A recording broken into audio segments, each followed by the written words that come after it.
Hello class 12 B. देखिए, अब हम लोग लास्ट चैन पे हम लोग ने व्हीट स्टोन ब्रिज देखा था और आज हम लोग पोटेंशियोमीटर के बारे में स्टडी करेंगे। पोटेंशियोमीटर देखिए, पोटेंशियल प्लस मीटर वर्ड से मिलकर के बना हुआ है। यानी पोटेंशियोमीटर एक ऐसा इंस्ट्रूमेंट है या एक ऐसी डिवाइस है जो एक्यूरेट पोटेंशियल डिफरेंस मेजर करता है। ठीक है, एक्यूरेट पोटेंशियल डिफरेंस मेजर करता है, इसीलिए इसको एक आइडियल वोल्टमीटर भी कहते हैं। तो पहला काम क्या क्या इसका पर्पस है, तो मैं यहाँ लिख रहा हूँ कि it is a device which is used to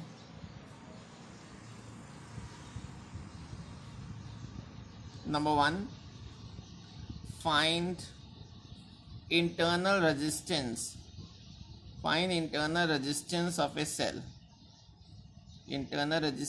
cell।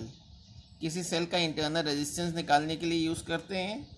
और अगर दो सेल दिए हैं तो उनकी ईएमएफ को कंपेयर कर सकते हैं। To compare the EMF of two cells. अगर आपको दो सेल्स दे रखी है उसको कंपेयर कर सकते हैं। इसका आप एक्सटर्नल रेजिस्टेंस को भी कंपेयर कर सकते हैं। Compare external resistance. तो पोटेंशियोमीटर से क्या क्या यूजेस हो गए इसके। इससे हम लोग किसी सेल का इंटरनल रेजिस्टेंस फाइंड आउट कर सकते हैं। दो सेल्स दिए हुए हैं तो उसकी ईएमएफ को कंपेयर कर सकते हैं या एक्सटर्नल रेजिस्टेंस को भी कंपेयर कर सकते हैं। और जो पोटेंशियोमीटर है बच्चों, उसको आइडियल वोल्टमीटर भी कहते हैं। पोटेंशियोमीटर में यहाँ नोट में लिख रहा हूँ, it is an ideal voltmeter. Potentiometer एक आइडियल वोल्टमीटर भी है। क्यों?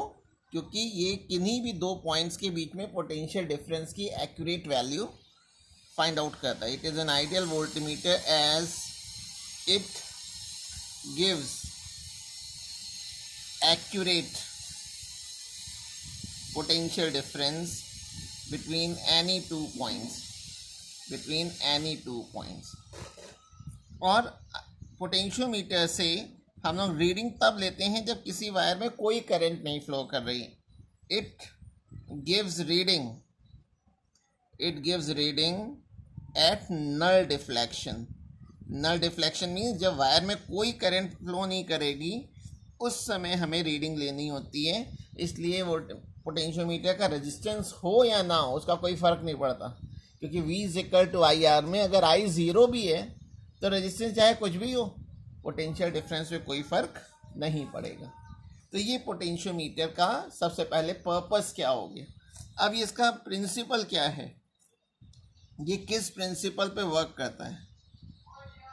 देखिए, पोटेंशियोमीटर का प्रिंसिपल ये है कि अगर पोटेंशियोमीटर में हम कांस्टेंट करंट फ्लो करा रहे हैं, अगर कांस्टेंट करंट फ्लो करती है, ठीक है, और पोटेंशियोमीटर के वायर का area of cross section uniform है, तो पोटेंशियल वायर के किन्हीं भी दो पॉइंट्स के बीच का जो पोटेंशियल डिफरेंस होगा उन दो पॉइंट्स की लेंथ के डायरेक्टली प्रोपोर्शनल होता है। लेकिन कंडीशन है बच्चों कि करंट कांस्टेंट होनी चाहिए, area of cross section uniform होना चाहिए। तो मैं यहाँ स्टेटमेंट लिख रहा हूँ, इफ़ कांस्टेंट करंट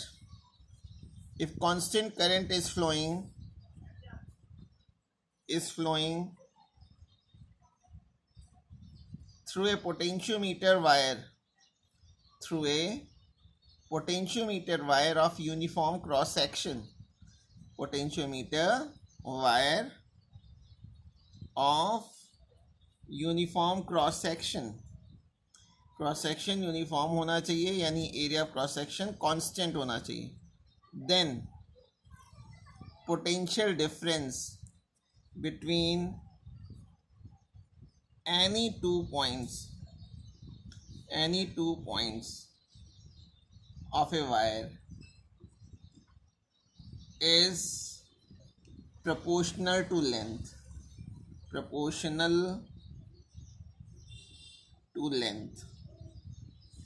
ठीक है, ये लेंथ कौन सी है, उन दो पॉइंट्स के बीच की लेंथ है।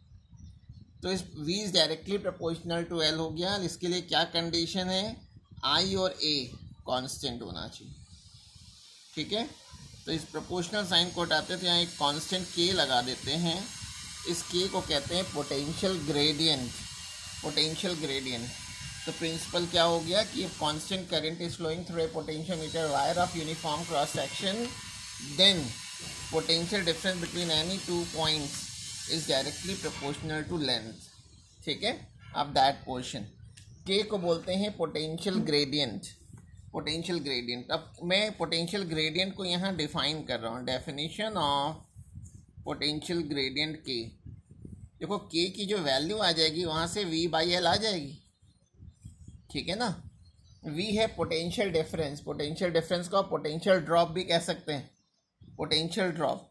ठीक है ना, तो डिफाइन कर देंगे कि potential drop per unit length, per unit length is called potential gradient, potential gradient. ये इसका फॉर्मूला हो गया, और मैं इसकी एसआई यूनिट अगर लिख दूं तो वी की यूनिट होती है वोल्ट और लेंथ की हो गई मीटर, वोल्ट पर मीटर। और V by L electric potential gradient numerically electric field के इक्वल होता है। ये हम लोगों ने फर्स्ट लेसन में पढ़ा था, E is equal to minus D V by D R. ये भी तो पोटेंशियल ग्रेडियंट ही था। तो पोटेंशियल ग्रेडियंट न्यूमेरिकली जो है वो इलेक्ट्रिक फील्ड के इक्वल होता है। अब चिल्ड्रन नेक्स्ट हेडिंग हमें देखनी है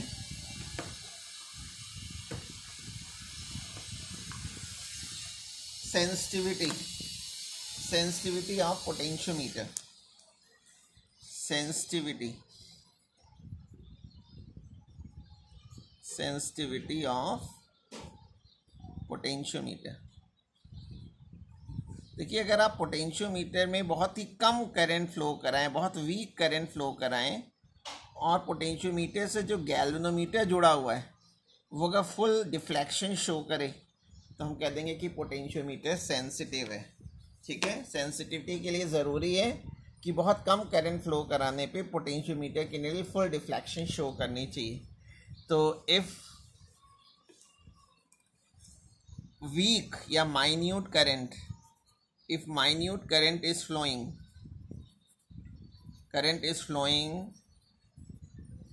through a potentiometer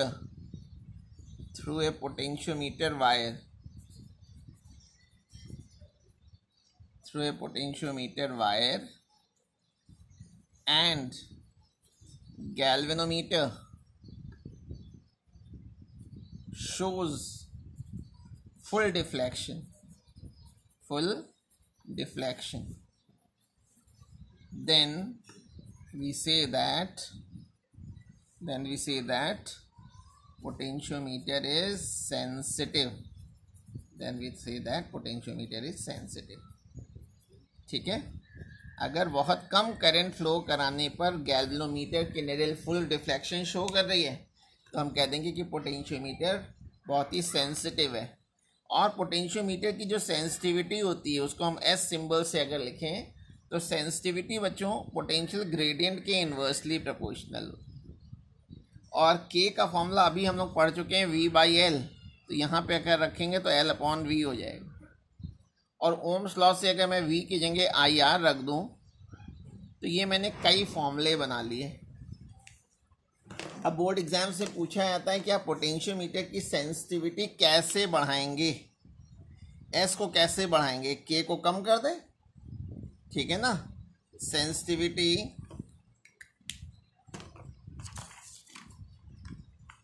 sensitivity of potentiometer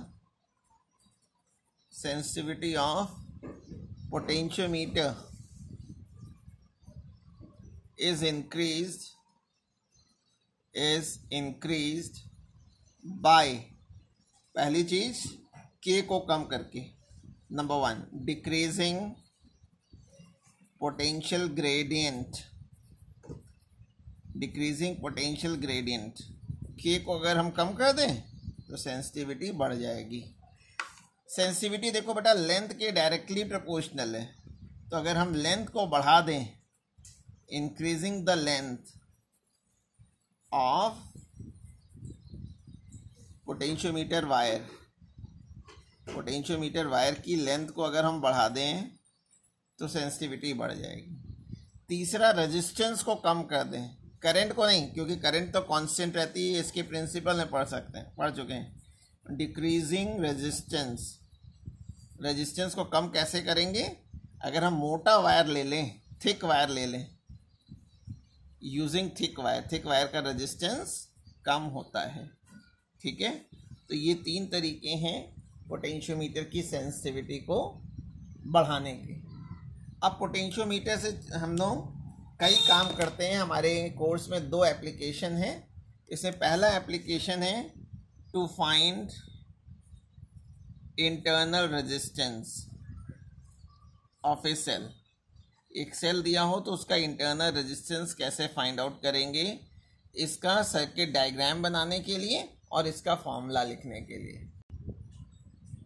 children, ये इंटरनल रेजिस्टेंस निकालने के लिए मैंने सर्किट डायग्राम बनाया हुआ है। देखिए, मार्केट से जब कभी भी हम लोग पोटेंशियोमीटर लेने जाएंगे तो उसमें 1-1 मीटर के कई वायर्स लगे होंगे।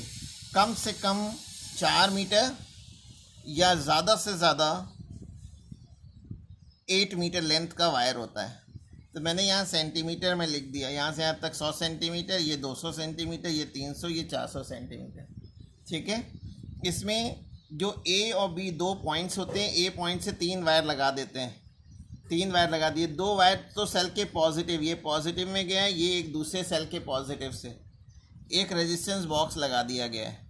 इस रेजिस्टेंस बॉक्स से जो रेजिस्टेंस हम निकालते हैं उसको आर लिख लेते हैं। इसमें 2 की लगी हुई है, की K1 और दूसरी की K2।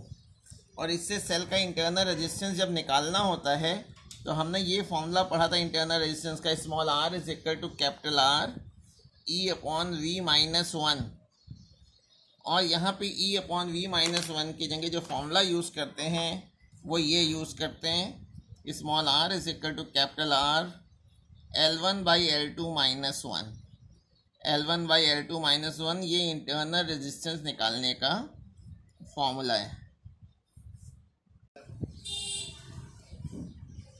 देखिए, अगर 2 सेल्स की ईएमएफ को कंपेयर करना है तो ये पूरा डायग्राम सेम है, बस यहाँ पे एक सेल लगा देते हैं E2 और यहाँ एक की लगा देते हैं।